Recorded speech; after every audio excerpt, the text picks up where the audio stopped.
Bitcoin crypto से अलग एक विशेष मुद्रा।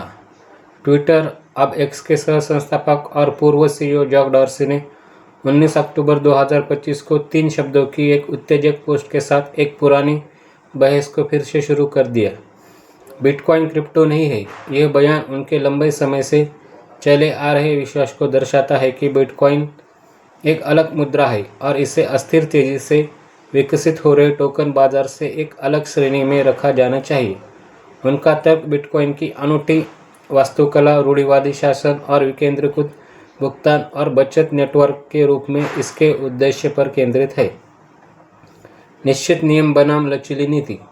यह अलगाव मौद्रिक नीति में निहित है। बिटकॉइन का निर्गमन इश्यूएंस कठोर रूप से निश्चित है। एक नए कॉइन एक अनुमानित समय सारणी पर जारी किए जाते हैं और रिवॉर्ड लगभग हर 4 साल में आधे हो जाते हैं। अप्रैल 2024 में ब्लॉक 8,40,000 पर हुई। यह पूर्वानुमेयता इसके मूल्य भंडार अपील का मूल आधार है। इसके विपरीत इथेरियम जैसे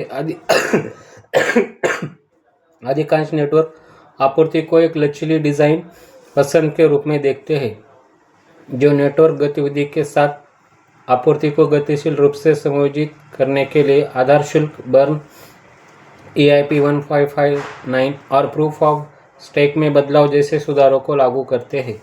बिटकॉइन की कठोरता इसकी मौद्रिक विश्वसनीयता की रक्षा करती है। सुरक्षा, शासन और अनुप्रयोग।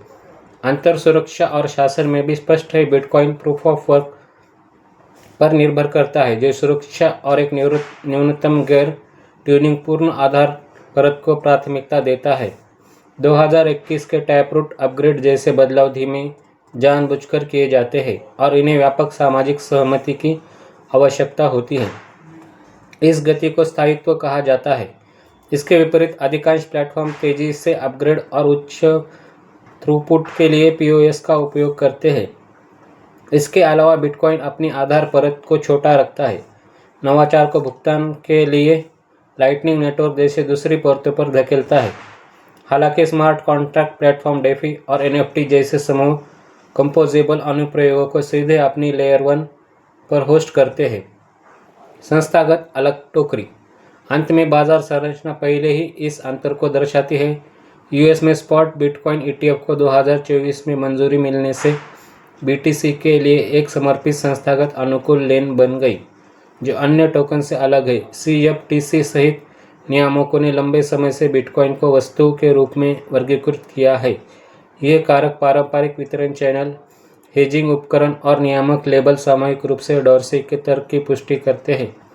सभी व्यावहारिक उद्देश्यों के लिए बाजारों ने पहले ही बिटकॉइन को एक अलग टोकरी में डाल दिया है। ऐसी ही जानकारी के लिए हमारे चैनल के साथ बने रहें। धन्यवाद।